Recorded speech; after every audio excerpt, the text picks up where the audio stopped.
Sitting down, arms in. Excellent. Woo.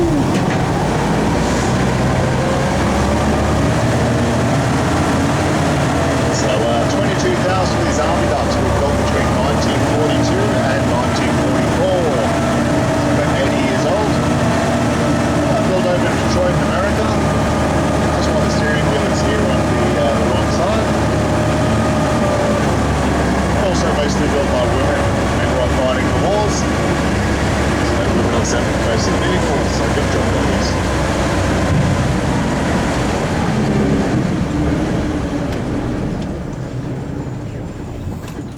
Okay, everyone enjoy their tour? Yeah.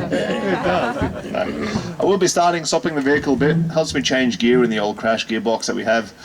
And I can talk a bit about this rainforest without the loud motor in the background. This tree here is called a corkwood tree, or a Euodia elleriana, and it's a host tree for the Ulysses butterfly. The blue butterfly we'll hopefully see out there today. It's number 1 on your list. Most of these plants are in order. So this is a tree where the butterfly lands and the caterpillars eat those leaves. Looks like we might can see the rainforest in the rain. That's okay, we do have a roof. I'll put that down if it does get heavier. Alright, here we go. Welcome to the jungle. We got fun and games. No games. This plant on the left hand side here is our native ginger. Up the root system like your normal gingers do, but what they used to do is wrap the leaves around the food, and when they cook that food all the flavour goes through it. Take it away.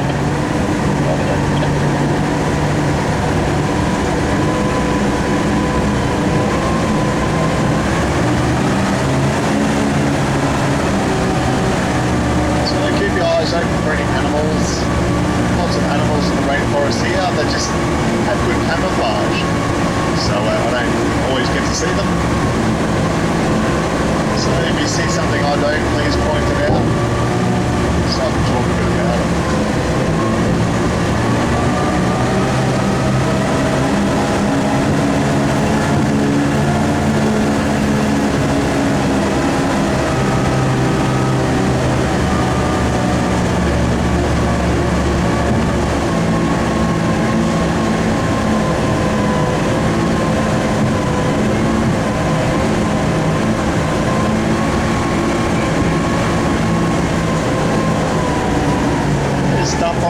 Side here is called a black wattle. In the acacia family, it grows very fast in the rainforest. And these little insects are called termites. They go through and hollow it out. What they leave behind is that piping you see there, which is how didgeridoos were made. That was terrible. They do it better up there. The didgeridoos, they were hollowed out by termites. And if you have a look on the left hand side there behind that tree, you can see a dinosaur egg shaped object. That's a termite mound. What you see there is only about 1/3 of it. The rest of it is underground.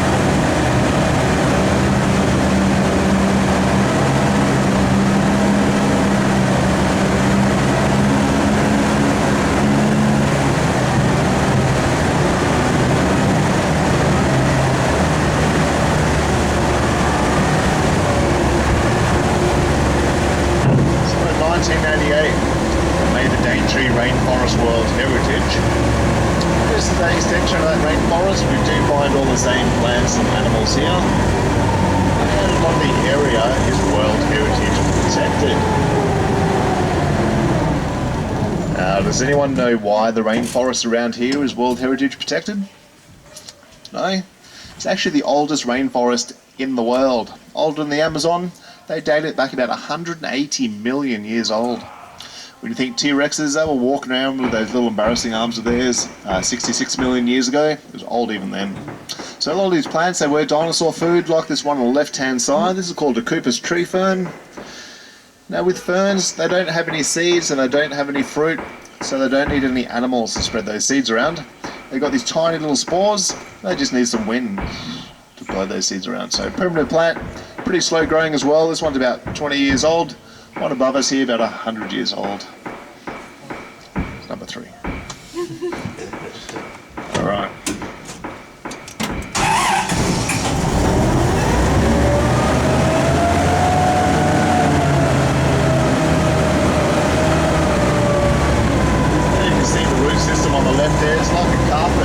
leaves on top. It's because all the nutrients are up high and all that leaf litter and sticks and stuff.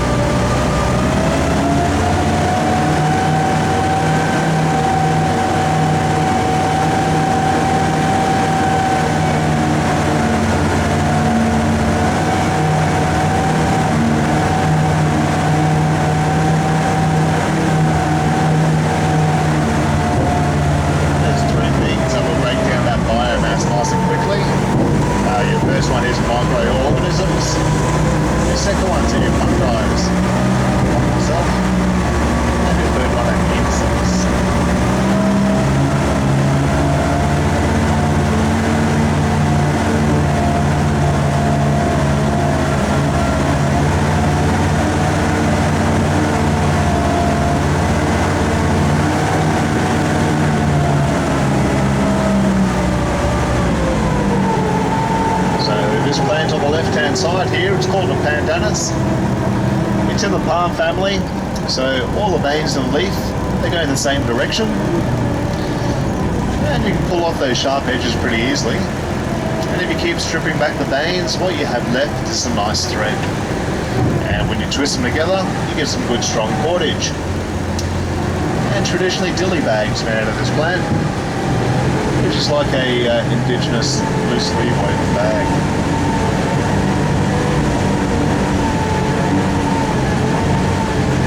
If you look up high in the tree in the back, you can see some ferns attached to the branches.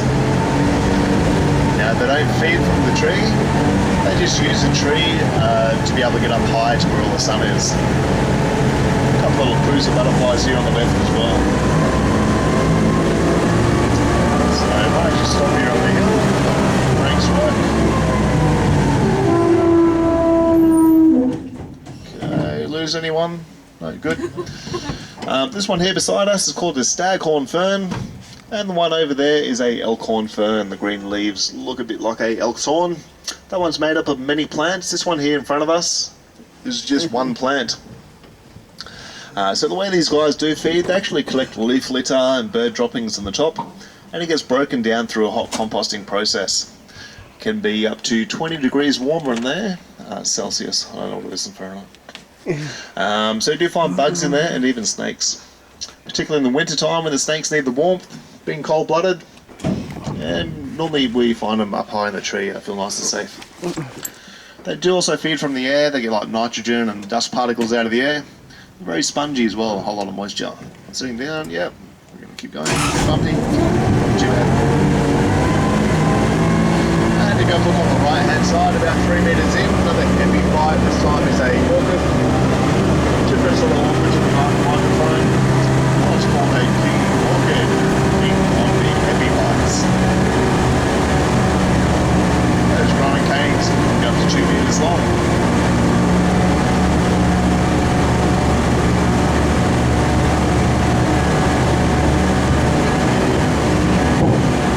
Look up high in the tree on the right, you can see another elkhorn fern.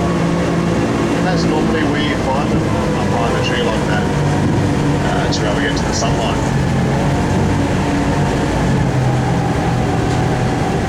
Just to prove me wrong, another fern here on the right. This is called a bird's nest fern. Never find any birds in there though, because of those snakes. And a bit too wet for them as well. Just looks a bit like a bird's nest.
Yeah, backwards anyway.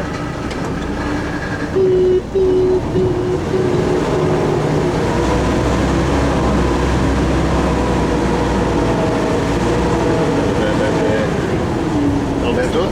Yeah, I reckon. This palm on the right hand side here is only found up here in North Queensland. It's got those large fan-shaped leaves to it. So it's called a North Queensland fan palm. We name most things by the obvious around here, you'll see as we go through. That hessian material on the trunk is hydrophobic. So it's got like a palm oil in there. And even though the rainforest is quite damp, it's still pretty easy to start a fire with it. So what they used to do is do a friction fire, put the embers on there, Bob's your uncle. It also used leaves upside down for building shelter, and then the rain would run up it quite well with those ridges and valleys. Also wrap the food up on the leaves, so when they cook the food in the bush, keeps the moisture in and the dirt and ash out of it. Once again, pretty slow growing. That one's about 100 years old. One above us here, a couple of 100 years, and same with those tree ferns over there in front of us. Pretty old. Any questions about anything at all so far? Hopefully I'll cover most things. No, you're all going to pass the exam? Good.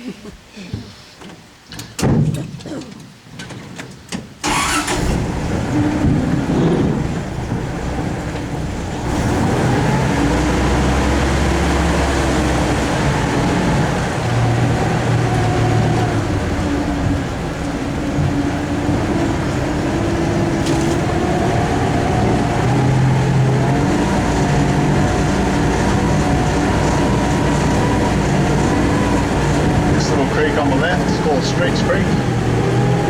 That's what feeds the dam here on the right.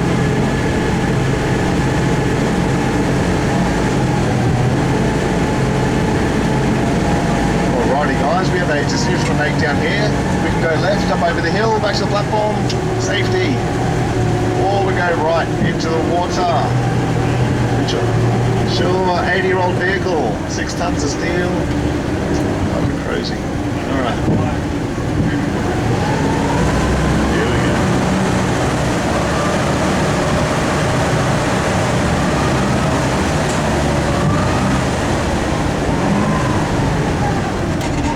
Alrighty, we're in the water. Woo! You guys are happy? And go back out again. The lady nodding, it's fine with her. Now if you have a look on the right hand side here, you can see a rare camera tree. And if you look carefully, you can see crocodiles head up there, that's where the camera is. I'm going to count to 3, going to say whiskey, and we'll give it a nice big cheesy smile. Ready? Lost my life jacket. Everyone knows what a life jacket is? Yeah, alright. They're located at the back behind you guys, so if something happens, if you can pass them forward, charge them $20 or something. Yeah, with the hubs. Alrighty, it's going to change it from a submarine into a boat. Just close that drainage hole so we don't sink. Turn the pump on in case we do take on any water. Also going to go a bit faster in here, guys, going all the way up into second gear. A little bit bumpy before we start to float, so just make sure you hold onto your phones, loved ones, anything else you don't want to lose. Here we go, we're seated.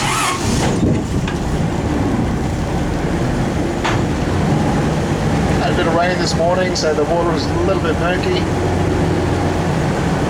Might still be able to see some aquatic life.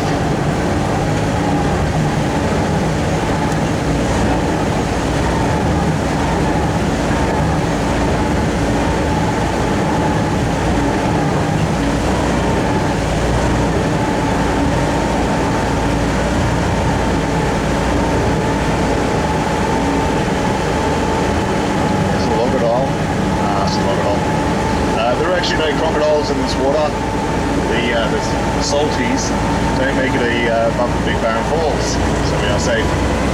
Do get some very large eels in here, freshwater turtles, all sorts of crustaceans and fishies. Keep your eyes open.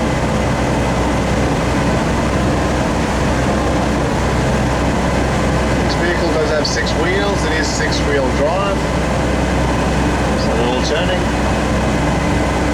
Driving on the brick floor at the moment, and pretty soon we're going to start coming to the boat. Any second now. There we go. Brakes have stopped working, that's good. Means we're floating. Just going to put that propeller on. It's connected to the motor via a PTO shaft. That rudder is connected to the steering wheel by some cables wrap around the steering column. And if you're wondering what happens to the wheels, they stay right where they are, don't keep turning. That's help the vehicle get over any submerged objects. Alrighty, so we don't have any crocodiles here, but we do have dragons. A dragon. And if you have a look on this large log that's in the water, about a foot out of the water there, you can see our eastern water dragon. It's pretty much right beside me. It's quite a small fella. Everyone see that eastern water dragon just over there? So only about a foot out of the water, you can see it looks like a bit like a crocodile. This one though. It doesn't breathe fire either, or the lizard. So they do get quite a bit bigger than that. When they get scared, they run on the back legs. It's pretty funny.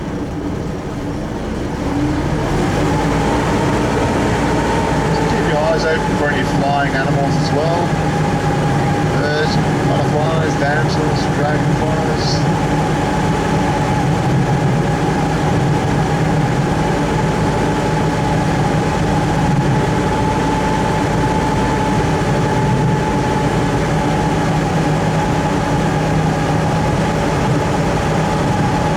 Butterflies you see flying around, they're called Jezebels.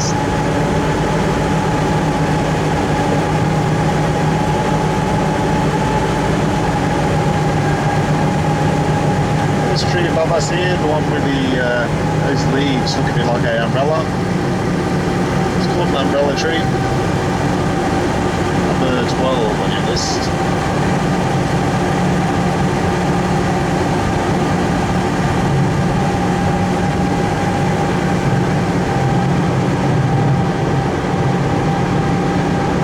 Open with cassowaries as well. I like to walk on this down wall sometimes.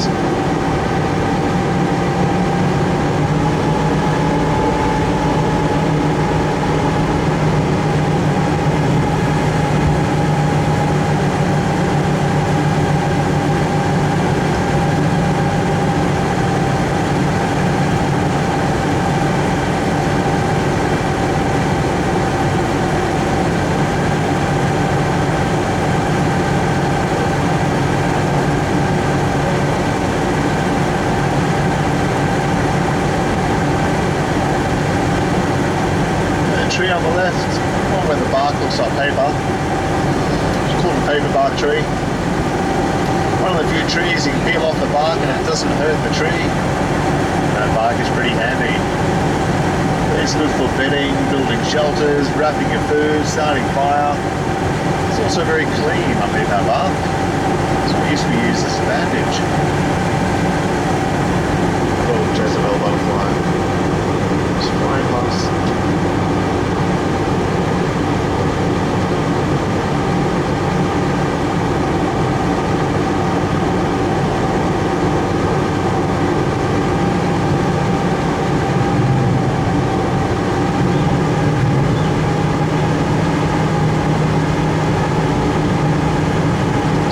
Snakes and still on top of these birds. They like to sit there and sun themselves. Nice little habitat there as well.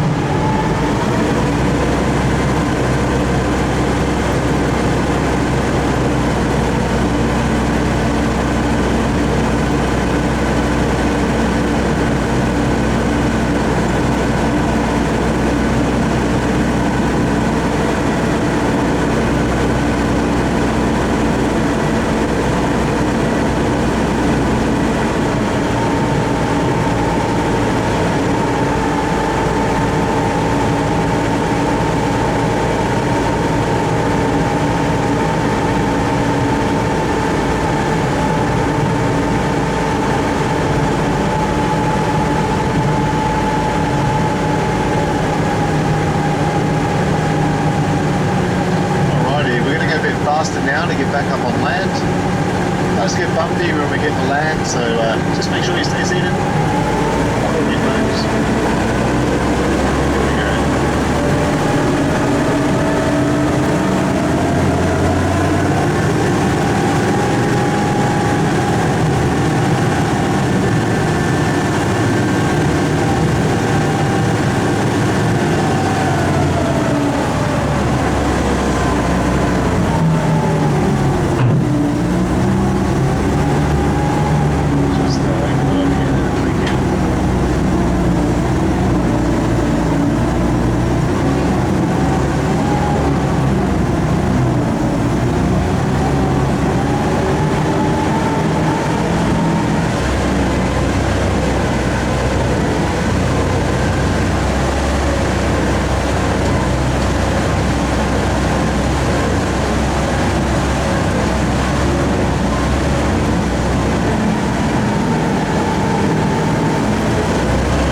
Alrighty, sorry guys, actually time for my lunch break. So I think, no, not really. Now, I want to show you this plant here. It's got spikes all underneath these leaves, up and down these growing canes.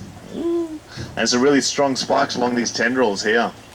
So they use these tendrils for climbing up trees, so they're really strong. And if I can get one out, I can show you a little bit. There was one here earlier. No, it's gone. So they do use these tendrils for climbing trees. They only go in one direction, so if you get caught up on it, look, I'll try and get this one to show you. There we go.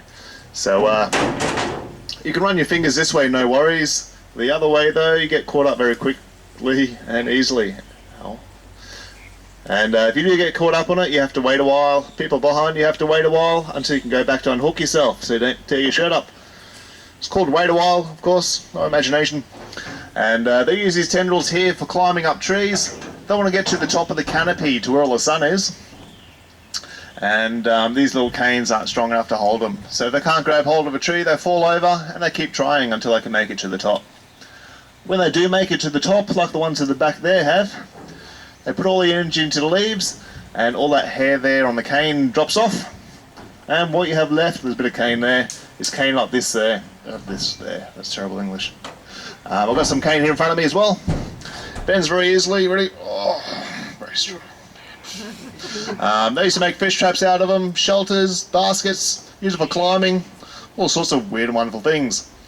The really cool thing about it though is when you cut it, all the water inside just comes flowing out. So you get some nice clean filtered water. So if you get lost in the bush, don't drink from the creek, drink from here. It's a little bit sweet too, it's quite nice.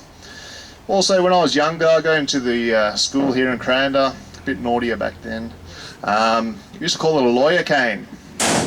Laid down the law. Not so much anymore, but if any parents want to see me, they're $5. Just kidding, kids. They're free. Same family as rattan, so if you've got rattan furniture, same sort of stuff. A little sit down, good.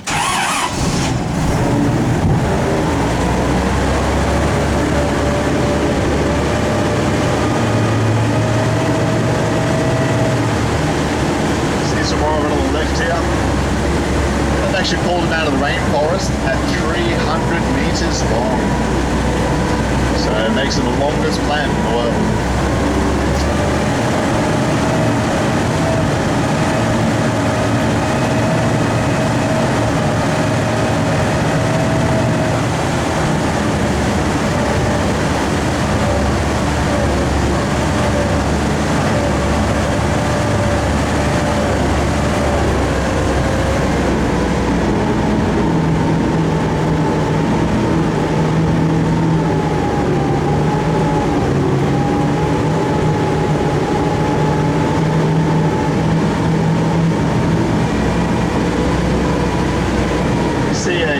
Red berry here on the left, a couple of older ones there as well. This is wild raspberry. You can't eat those berries. It's got larger seeds in it, so a little bit crunchy, but it's still pretty tasty. Don't try any bush foods I'll talk about that. We are driving over the dam wall at the moment, so if you're wondering how deep the water is on the right, if you're sitting on the left, have a look down there, it's pretty deep.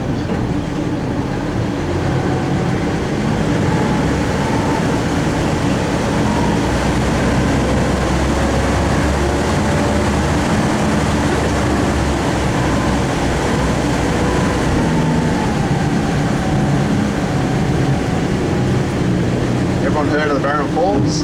Local falls in the area? That there, oh, that's not it. But if you do follow this creek down, it ends up right at the top of the Barron Falls. Springs Creek.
was talking to myself for the last 20 minutes.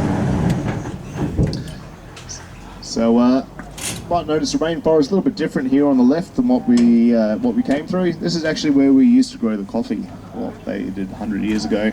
We revegetated it with cassowary-loving foods. We do get cassowaries here. Now, one last plant I want to show you is the one on the left, the one with the heart-shaped leaves to it. Looks all soft and furry like a make of toilet paper. And if you're not sure which one I'm talking about, it's actually inside a pot. We've tried to poorly hide with some bark. Does anyone know the name of this tree?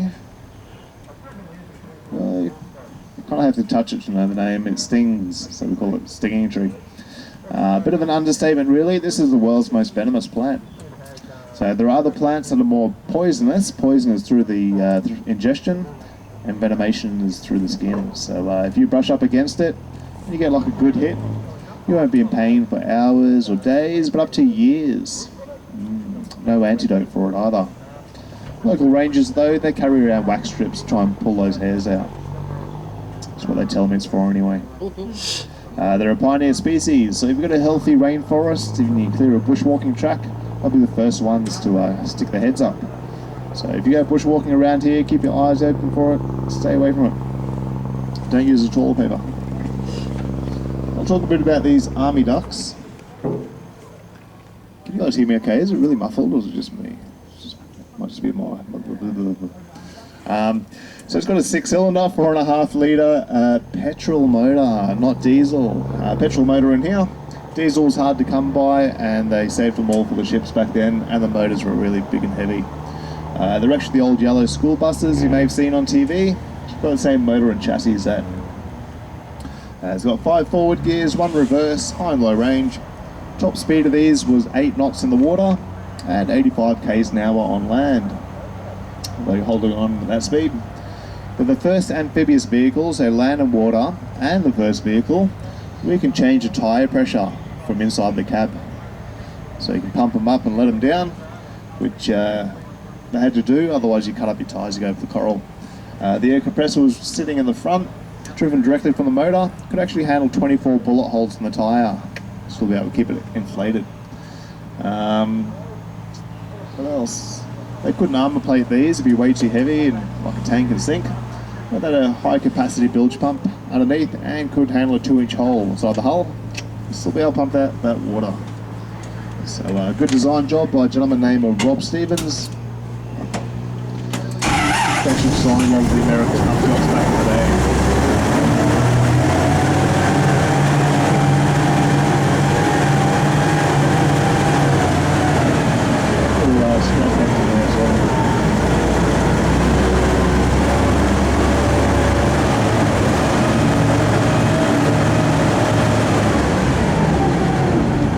He's going to change it back in the first gear to make it up his last hill. Does everyone know what the plant is here on the left hand side? It's not native. No? Yeah, banana. Yeah, banana. Some people say banana tree. Just want to show you guys how much fun I can be at parties. They're not technically a tree. There's no timber inside that trunk. It's made up of leaves that curl up around each other. So it actually puts it in the herbaceous family. So bananas are actually the largest herb in the world. Yeah. It's also why I don't get invited to parties. The particular one gets red bananas on it. It's called red Dakar. Not quite as sweet as the yellow ones. So they used to use it for cooking. A bit like a potato. Whoa, what was that? We'll just ignore that. I'll just drop the receiver. Alright. Can't tell the boss. Alright, everyone, move to the last hill.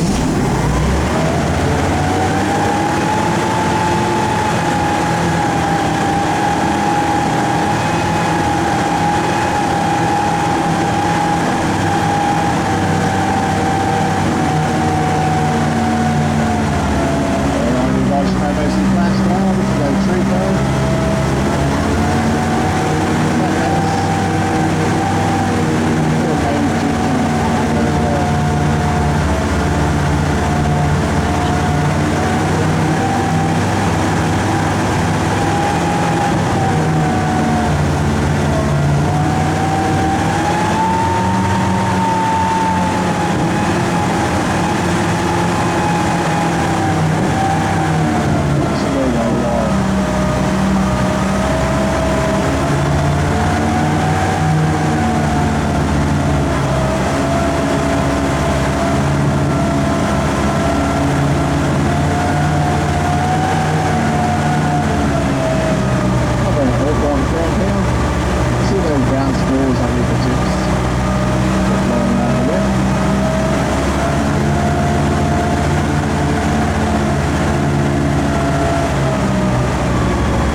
bunch of bananas up here above us. You can see the way those hands are formed. That purple thing down the bottom there is the flower or the bell.